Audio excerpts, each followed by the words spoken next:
Hello and welcome to the Sharpening Report. Today we welcome a special returning guest to the show, Sean from SGTRep0rt. The first time he was on, he was with our last host, Sam Johnston, and today he will be talking with me. So this is actually my first time bringing him on Sharpening Report, his second time on Sharpening Report. Kind of a weird situation, but many of you know Sean has just been deleted on YouTube. SGTRep0rt, which has been on YouTube a long time. Lots of people watch it. It's just gone now.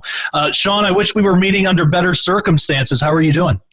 I'm doing actually pretty well, man. I'm fired up, Josh, so thanks for having me on. I think this is a monumental time in American history, and we're going to fight. So I have much to share with you about this. The way that we're going to have to do this, we did this similarly yesterday with Mark Taylor. We're in this YouTube version, we're going to be talking about just some general things, how people can help and like, you know, what people can do, what happened.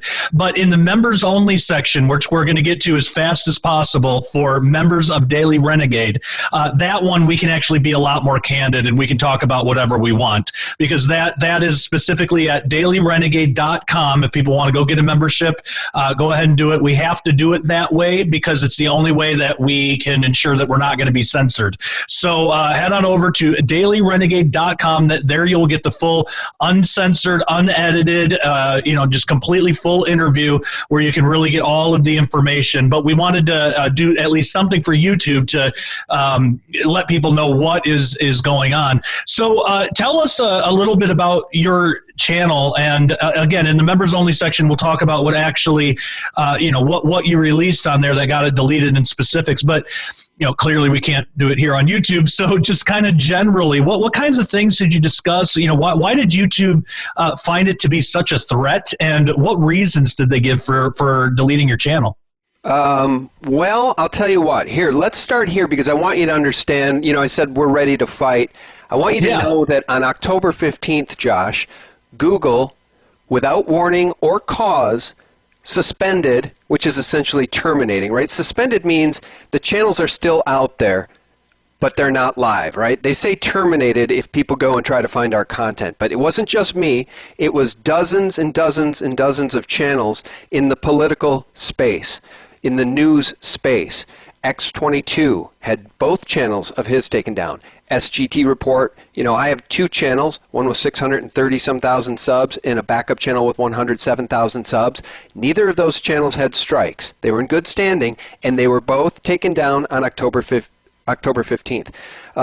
Others in the space taken down. Sarah Westall, Red Pill 78, Just Informed Talk, Into the Matrix, and We Know, In Pursuit of Truth.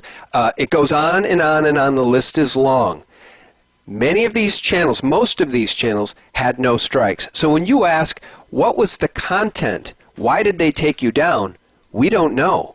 We believe it is absolutely politically motivated, and this hit job happened just 2.5 weeks before the presidential election. And that's why the lawsuit, the emergency injunction against Google to get these channels restored, which will likely be filed next week in California, is so important and timely, Josh.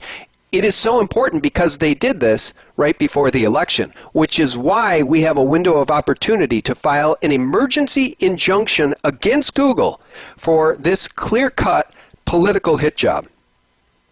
So what can people do to help support that? Like, where can people go to find you now? But how can people help and get involved in this?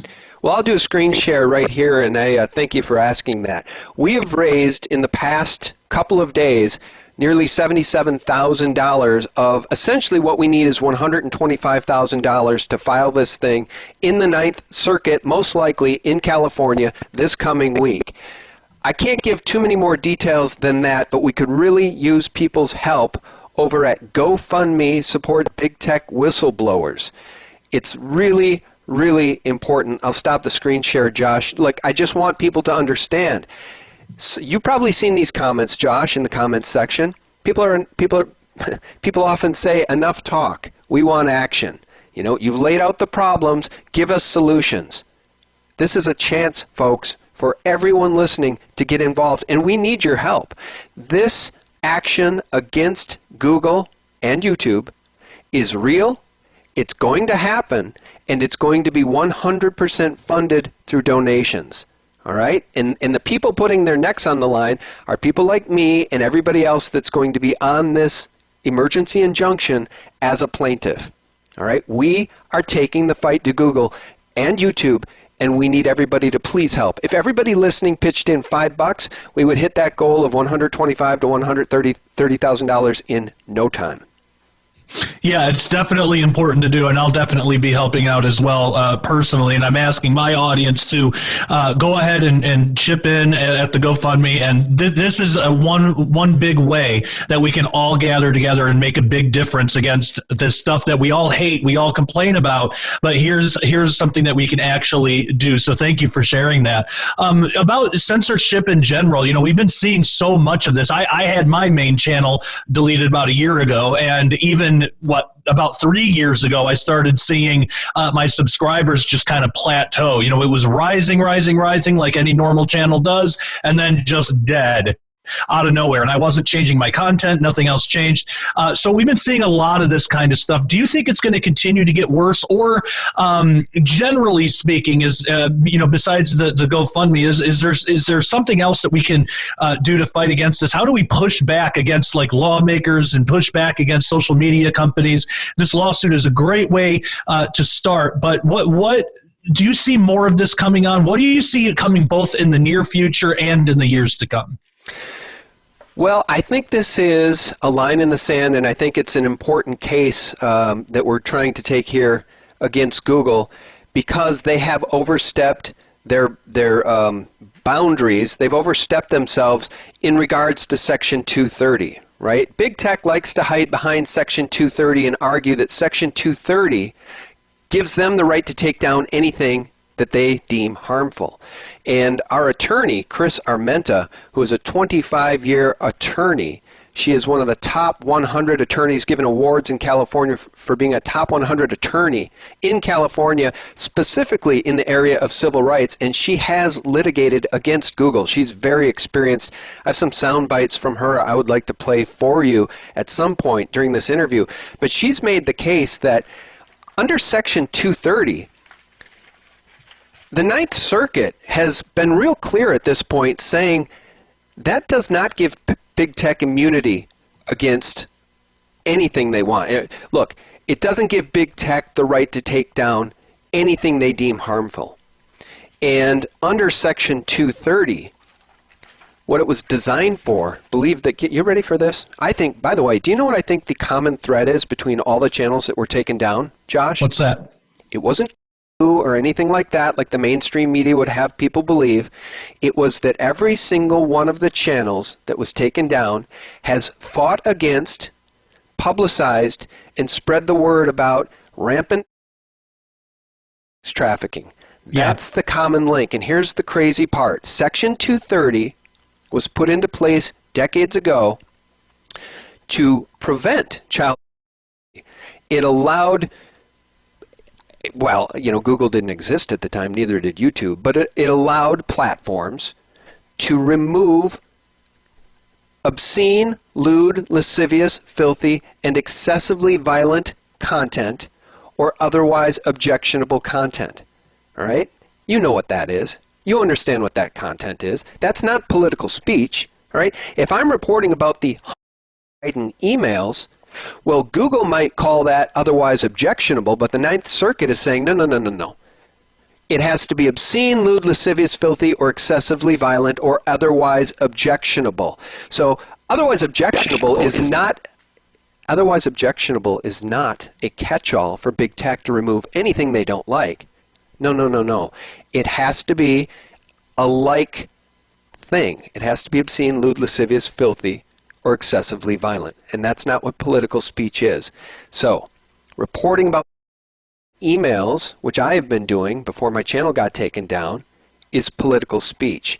So I think this emergency injunction against Google that will be filed this coming week, I believe probably on the 26th of October or the 27th, is huge. Because, look, this lawyer we've hired, she's no shrinking violet. She's very, very smart and very, very experienced, Josh. Well, that's excellent. And so, yeah, I pray that people support it, but also all of us as Christians, let's keep this in prayer too, because it's not just a fight. I mean, it's a fight against even our religious liberties, because I've had videos deleted because I talk about Jesus too much. I mean, it's really an assault from all sides.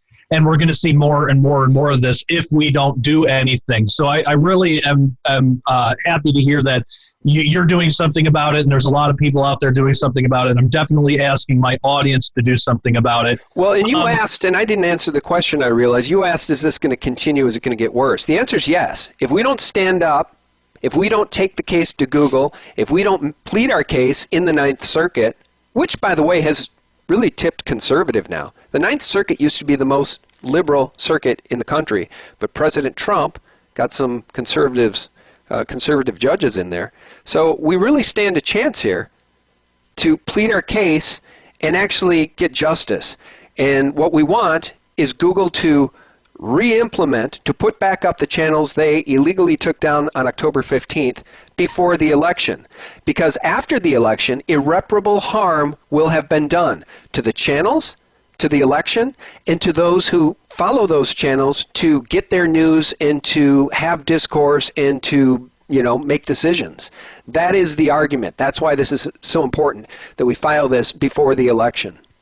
Where is the best place for people to find you now if they want to still follow you and the news that you provide? Where can people go?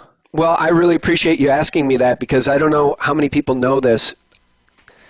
This is so criminal what the big tech companies have done. They clearly colluded. YouTube obviously colluded internally amongst themselves to take down all these channels on the same day, right?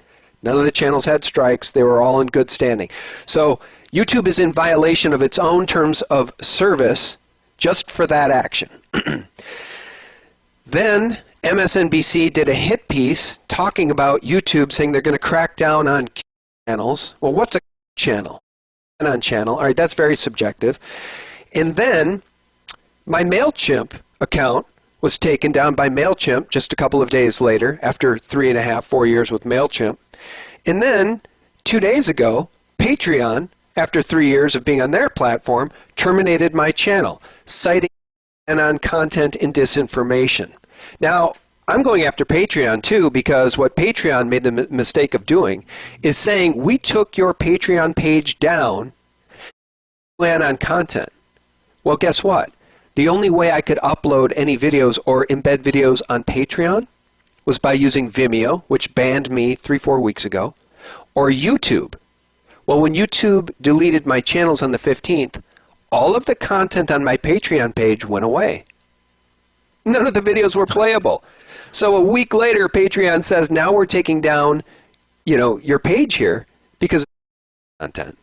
Well, whatever content is, which is very subjective, and, I don't even know what that is, to be honest with you, Josh. It's very subjective. None of the content was there. So, look, we really need people's support. The remaining avenue of support that I have right now is SGTRep0rt.tv. We have a dedicated server there, so there will be no more censorship. All content, exclusives, everything I make will go there at SGTRep0rt.tv. It's $3.99 a month, and that helps us pay for the server, right? YouTube hosts all this stuff for free. When you start doing your own thing, you actually have server costs and hard costs. But it will be a lifeline for me, Josh, because it's clear that big tech wants us, frankly, financially dead. They want us absolutely destitute. They want us broke. And they want us to shut up and go away. And we're not going to do it, Josh. Amen. Absolutely. That's the same reason why we created Daily Renegade. Speaking of which, we're going to head over to members-only content so we can actually be free to speak about anything that we want. And we're going to talk about some of the things that's, in specific details. And also for everybody watching on YouTube right now, and I said this with the Mark Taylor one that we did yesterday, and same with this one.